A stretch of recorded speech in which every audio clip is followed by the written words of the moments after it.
E aí, bora mergulhar de cabeça num dos temas assim mais fundamentais da fé cristã? Hoje a gente vai falar de soteriologia. Parece um nome complicado, né? Mas é, basicamente, a doutrina da salvação. E a ideia aqui é a gente desmontar esse quebra-cabeça teológico juntos, sabe? Peça por peça, para entender como tudo se encaixa.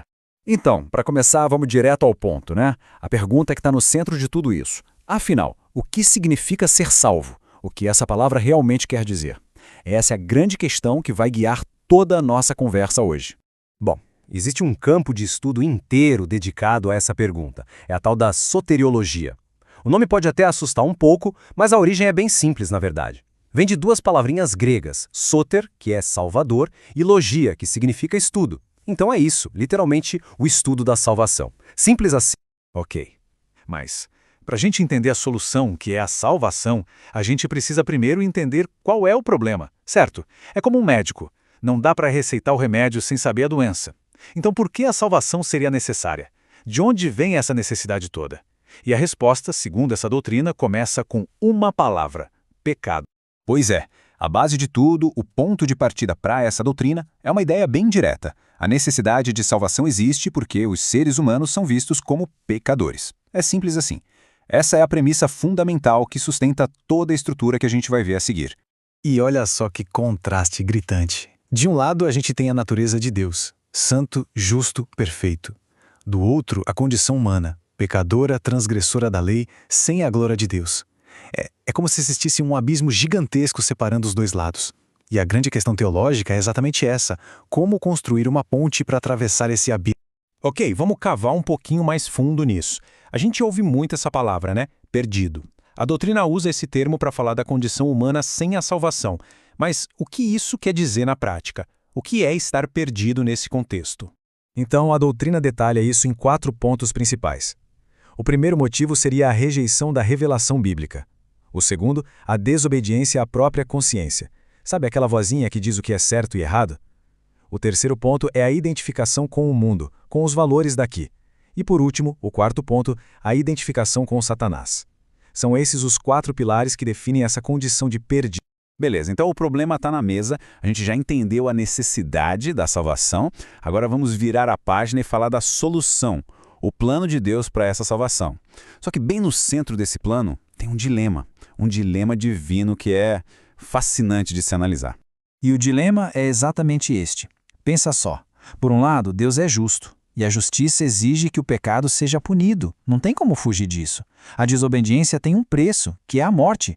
Mas, por outro lado, Deus é amor, e o amor quer salvar, quer restaurar a humanidade. Percebe a tensão?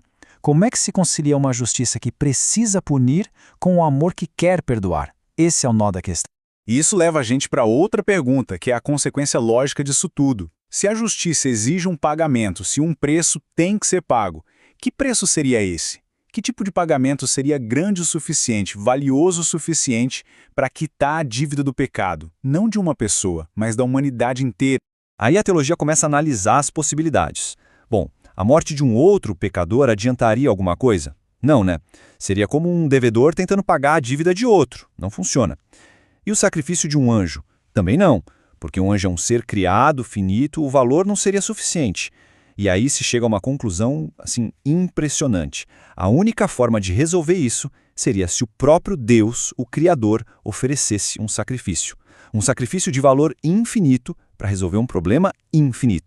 E é aqui que a gente chega no centro, no coração mesmo dessa doutrina, a natureza desse sacrifício. E é importante entender que ele não é visto como uma coisa só, um ato simples. Pensa num diamante, que tem várias facetas. Esse sacrifício também tem. São 4 facetas teológicas e cada uma delas ilumina um aspecto diferente do que é a salvação. A ideia central, o que conecta todas essas facetas é uma palavra: substituição. É bem simples, na verdade. É a ideia de que alguém tomou o lugar de outra pessoa. Nesse caso, Cristo teria tomado o lugar dos pecadores. Ou, como a teologia gosta de dizer de uma forma bem poética e direta, o justo sofreu pelos injustos. A primeira faceta tem um nome que parece complicado: propiciação. Mas vamos simplificar. Propiciação é o ato que acalma, que apazigua a ira justa de Deus contra o pecado. Pensa assim, essa é a parte do sacrifício que olha para Deus. É o que satisfaz a balança da justiça divina. Resolve aquele lado do dilema, sabe? Depois vem a expiação. Se a propiciação olhava para Deus e para a justiça dele, a expiação olha para o nosso lado, para o pecado. É aqui que a mágica, teologicamente falando, acontece. É um mecanismo que transfere a culpa. A culpa sai do ofensor e vai para o sacrifício. O resultado? Perdão. Limpeza. A terceira faceta é a redenção. E essa imagem é, uau, muito forte. A palavra redenção quer dizer literalmente comprar de volta. Pensa na imagem de alguém pagando um preço altíssimo para libertar um escravo, para dar a ele a liberdade. É exatamente essa a ideia. No contexto da salvação, o pecado é a escravidão, e o sacrifício é o preço pago pela liberdade. E, finalmente, a quarta faceta, reconciliação. E essa é, na verdade, o objetivo de tudo. É o grande final. Depois de satisfeita a justiça, de a culpa ser removida, de a liberdade ser comprada, o que sobra? A restauração do relacionamento. Aquele abismo que a gente falou lá no começo, a reconciliação é a ponte construída, a inimizade acaba e a relação quebrada entre Deus e a humanidade é consertada. Para deixar isso tudo menos abstrato, a teologia adora usar uma história bem conhecida como exemplo, a do Êxodo. E faz todo sentido, né? Pensa comigo, você tem a escravidão no Egito, que é o símbolo do pecado. Você tem Moisés, o agente de Deus, agindo como redentor. Você tem o preço pago, que foi o sangue do cordeiro na Páscoa. E no final, a libertação, a liberdade, pelo poder de Deus. É a mesma estrutura, o mesmo padrão da redenção contado numa história. Ok, mas isso tudo leva a gente a uma pergunta importantíssima.